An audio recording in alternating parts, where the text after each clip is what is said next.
So we're in London, and I have to start with a question on the state of play here. How much has your optimism on and commitment to London and the UK more widely waned since Brexit and the 3 years of political mayhem since? Well, first of all, we love being here. I mean, this is a fabulous city. It's a global melting pot. It's got unbelievable talent and stuff like that. So we're devoted to London. And obviously, the British people are going to decide what form Brexit takes.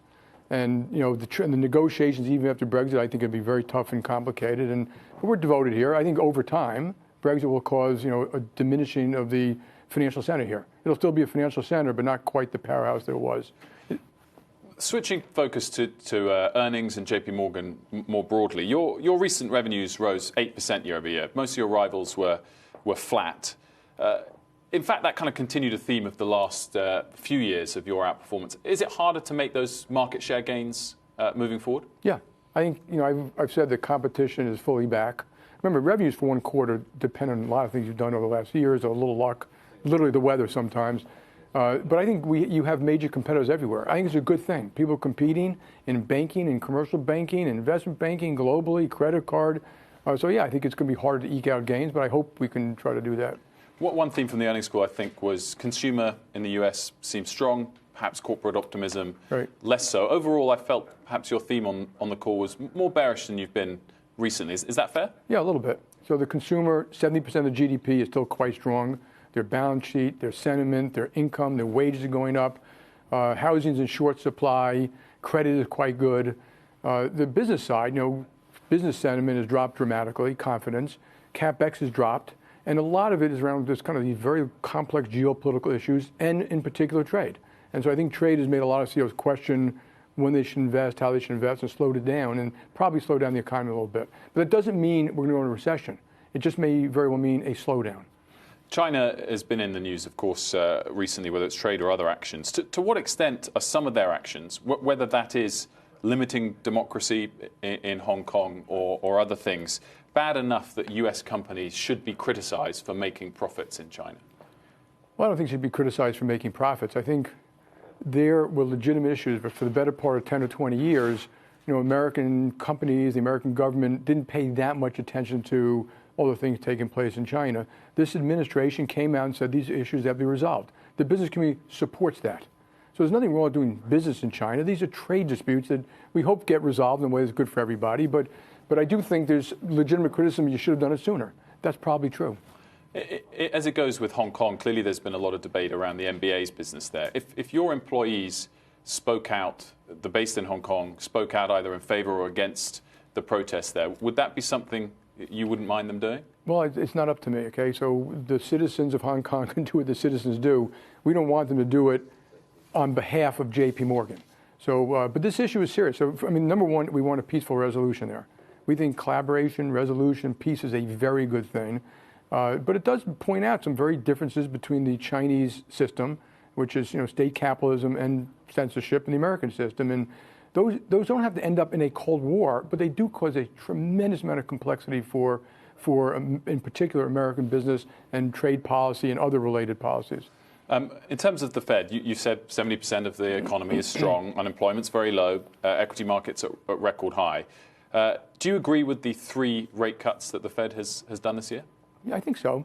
I think, look, the Fed, they're very smart people trying to act very wisely. They also can't completely predict the future. But the fact is the American economy is still growing at 2% or thereabout.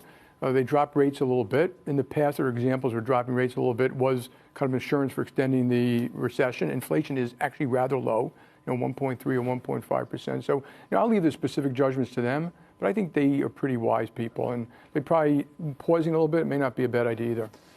When we consider some of the factors we've seen in the interest rate markets of late, the spike in the repo rate, the fact that after the September rate cut, the following week, LIBOR, SOFR, and the effective fund rates all actually increased initially before they then fell. Has the Fed lost some of its power, some of its control? No. Look, the Fed is a very powerful institution. They've got a lot of tools at their disposal, including their voice, their capability, their ability to act strong and tough in multiple ways, financing markets, rates, et cetera. That I think the technical thing about rates going up, they missed. There are issues there, but they're kind of technical. What happened to reserve balance sheets and banks' ability to finance repo and stuff like that? They are aware of the issues. I think there should be some permanent fixes, not just temporary fixes, but let them work on it a little bit. They'll finish their deliberations and decide. I think it's very important for the American public to realize this is not about what's good for a bank. So it's not about regulations. This is good about proper functioning markets. Whether they do change it or not for JPMorgan, we're fine either way. I think you're going to see issues like this happen increasingly if we're not careful because of certain constraints that were put in place. I want to move on and talk about WeWork. We were just discussing it a little bit before the interview started. Firstly, it had a $47 billion valuation, there or thereabouts, whatever the precise number was. It now has around an $8 billion valuation. How many more companies are out there like that in the private market? Is there a bubble in that part of the market? Yeah, well, a couple of things here. First of all, I don't agree it had a $47 billion valuation, because I would never say that because someone paid the last price, that's worth that price. But it's fallen significantly. I know, but that's not price discovery. Price discovery is when a lot of smart people around the world, knowing all the facts, can kind of buy and sell all the time. So I just think I'd be very cautious. They're all different. Some of these companies have unbelievable technology. Some are venture. They may work or not work. Some are, trying to grow so fast that they cause cash problems themselves, but they have a good underlying model. So they're all different. But I think there are lessons to be learned about these valuations and how you go public and how you treat the public shareholder, et cetera. And so those lessons should be learned by everybody who wants to go public. Do you feel sorry for Adam Neiman in all this? I'm not going to go there. I don't know. But he was advised by some, including your bank, that a higher valuation than has currently been achieved was possible. So is there some level to which he was misled by some advisors, like JPMorgan and Goldman Sachs? You don't know the private advice we gave him or the company. And when it became a problem, JPMorgan did what it always did. In fact, I got a letter from someone saying, when we were being criticized a little bit, saying, no, you did exactly what JPMorgan does when a client has a problem. You rolled up your sleeves and you try to find a solution. At the end of the day, we offered them, a bought, fully financed kind of deal that can get them to the next stage of their life. And I think they will have a future life. We want them to do that. We don't want to lay off 14,000 people, have bankruptcy or something like that. So a lot of lessons to be learned on the way by everybody involved. And so, and I've learned a few myself, yeah. What have you learned in particular? Well, some we knew before, but I think companies going public should have proper corporate governance before they file an S1. You should have your independent board members before an S1. You have to make sure you take a lot of time to go through how you disclose this stuff to the public and be responsive to shareholders. Shareholders should be treated like partners. They shouldn't be treated like, what's the highest price I can get? And an investment bank can guide on price, but at the end of the day, price discovery is when you get hundreds of people in a room like this, and smart people with different ways of analyzing things, but quite intent, going through the company, looking at its prospects, its future, its discounted cash flows, its growth prospects, and that is real price discovery. And a bank should help guide that, but just because someone says it's worth something different, that does not actually make that true. So do you pledge here and now that you won't put your company's name on another S1 with that level of corporate governance questions hanging over? I would never make a pledge to you or anybody else like that. But I don't make pledges other than to do the best I can every time I can. So, but you said it should have had better corporate governance. All male board directors, you talk passionately yourself about that not being the case at JPMorgan.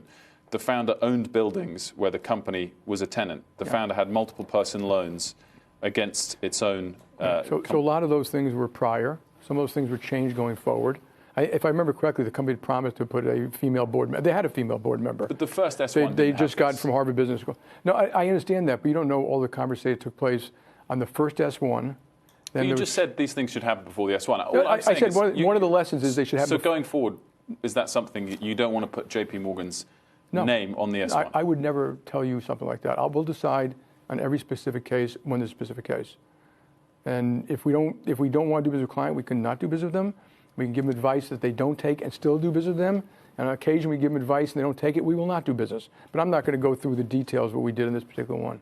I do think we helped WeWork get to a proper conclusion, which I think is very important. I really would have been bothered and upset mostly by if that company had been a failure and had a chance to succeed, and now it has a chance to succeed. Moving on to markets more broadly, Jamie. Lots of headwinds out there from trade and others. Record all-time highs in the market, very low volatility. Is there a bit of complacency, do you think?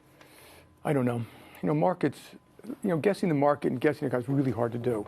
I think there are a lot of valuable companies. Rates are very low.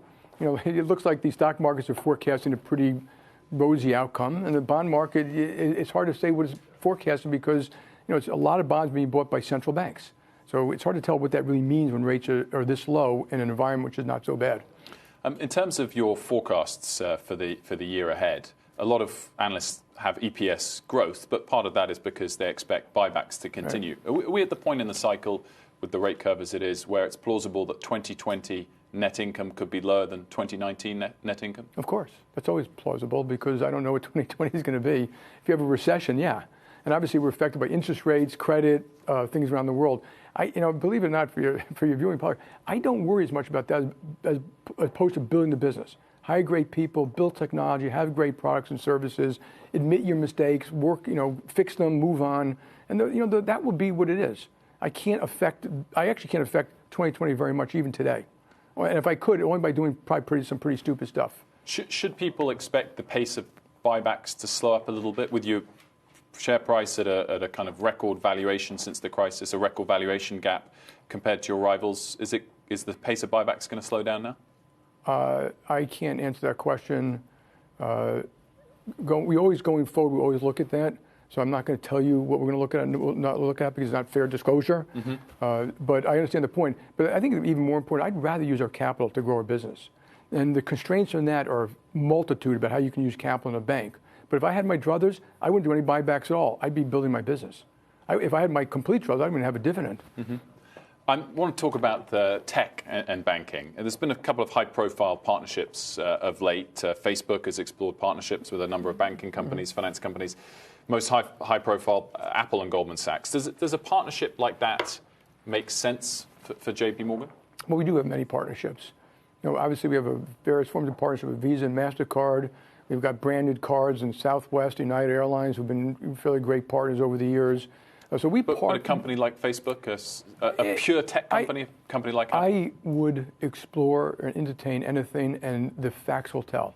So you can have a relationship which goes from white labeling, bank as a service, all the way to you're their bank or something like that. And there might be something that continue, which we might consider. But I can't tell you right now because I don't know what that might be. Do you think in 10 years' time a company like Facebook is as big a competitor to JPMorgan as Wells Fargo and Bank of America are today? It could be, but not in the form they're in. I mean, it'd be very hard for them to be a bank holding company. So they would have to find ways to do part of banking. But people do that. Do banking as a marketplace, they do banking as a service. They might find ways to incorporate banking in a way that, competes with us. And so, I applaud capitalism, I applaud competition, and I do expect some of that stuff to be coming. So I tell people don't get complacent. We have some great current competitors, and we have some great competitors we don't know about yet. And so we better keep our eye on all of them. You mentioned recently that Libra was a neat idea that won't happen, I think were your words. Mark Zuckerberg said in a hearing in Congress, quote, "If America doesn't innovate, our financial leadership is not guaranteed." Are JPMorgan not capable of innovating themselves? Is that what he was implying? No, we do a tremendous amount. First, I agree with him that the American banks are preeminent around the world, and we need to compete with the Chinese. I totally agree with that concept. And I think Libra, I said it was a neat concept because payment systems, if you have a problem you want to fix, like cross-border transfer, I agree with him. I just don't think that in this day and age it'll be them. Mm-hmm. So and that was not meant as an insult or anything like that. That's my own personal belief. So we already have a JPMorgan coin, a tokenized blockchain-based coin where we can move money and stuff like that. We haven't opened it up to a lot of people yet. We haven't made it consumer yet. But banks built a real-time P2P system called Zelle. Banks built a real-time wholesale payment system called RTP through the clearinghouse organization. So we have to innovate to win. I totally agree with that concept. And I think there are fintech-type solutions for specific problems that Libra was intended to go after, that someone's going to do, by the way. On the healthcare partnership that you have with Berkshire and Amazon, it's going to start rolling out to your employees in Arizona and Ohio imminently. Is that something that's just going to work for your employees and for JPMorgan? Or is it something that, if it works well, could be rolled out to help all of America? Yeah, so our job is to have better outcomes for our employees. That better outcomes should be they live longer, they get better medicine, lower costs, stuff like that, higher satisfaction. And so what we decided to do is have some very smart people, intensively involved in data analytics, testing certain things, modifying certain things. So the program you're mentioning, there are two. One is making sure people have primary care. What's the long-term effect on chronic health, outcomes, et cetera. with transparency. Another one is, high deductible plans have been really hard for people. So we're we're doing a low deductible plan that our employees might prefer, and they might actually buy more preventive medicine that way, and we're going to find out. Whatever we learn, we intend to share with the world. It was never meant to be a for-profit type of thing, even though it's a corporation. And, Amazon's doing its own thing, and Berkshire can do its own thing. But, hopefully we'll learn something here, and we'll share it. And we all should acknowledge there's a lot of things that could be improved about our healthcare system. We have the best in the world, doctors, pharma, surgeons, hospitals, you name it. We also have some of the worst. 40 million uninsured, very high cost structures, too much fraud, administrative cost, too lack of transparency, too lack of preventive medicine. We don't even teach, for the most part, health and wellness in K-12, like how to eat properly and how to get exercise. So, to me, there are a lot of things we can do to make America a far healthier society and fix our healthcare system. Keep the best and fix the part that's not working well. I wanted to ask you what you made of the fact that one of your former lieutenants is now, for the first time, a direct rival of yours, Charlie Scharf, of course, at Wells Fargo. What do you make of that? I just got off the phone with Charlie, and I have enormous respect for Charlie, and I wish him the best. I think he'll do a great job there. And look, I'm proud of our people. We have two great co-presidents in Gordon Smith and Daniel Pinto. We've got other potential successors, and we've had people left who are also doing quite well. So I'm proud of that. I mean, to that extent, I was going to say, are you proud of the fact that you've created somewhat of a CEO factory? You mentioned some of the others outside and the talent coming up. How do you manage that? Yeah. Listen, first of all, it doesn't mean everyone who went to JPMorgan is good. So that notion is, we have our things we haven't always done that well either. But I'm proud of it. Someone told me a long time, Ron Daniel ran McKinsey, that if you become a really good company, that's really good news. But one of the negatives, if people think you're a really good company, is they start to recruit your people. And that's kind of the cost of doing business. But the talent we have is extraordinary. I mean, literally extraordinary. You've met a lot of them, and I'm just very proud of them. And I get to travel the world with them, and I'm kind of shocked at their capabilities and what they can do. And I want to talk about some of those individuals. You shuffled the pack recently internally, and most notably switched roles between Jen Piepzak and Marianne Lake, to the extent that the marketplace now suggests in the 3 to 5 year timeline that you've given yourself that they're the two frontrunners. Is that fair? Well, I would never acknowledge who's a frontrunner or not, but it's very possible a woman will end up running this company sometime in the future. Okay, fair enough. But remember, this is a board-level decision, so it isn't like I'm going to decide. And also, the board wants to see people move around a little bit, see people in different jobs, get different experiences. So when you do take a bigger job or my job, that you have fairly broad experience.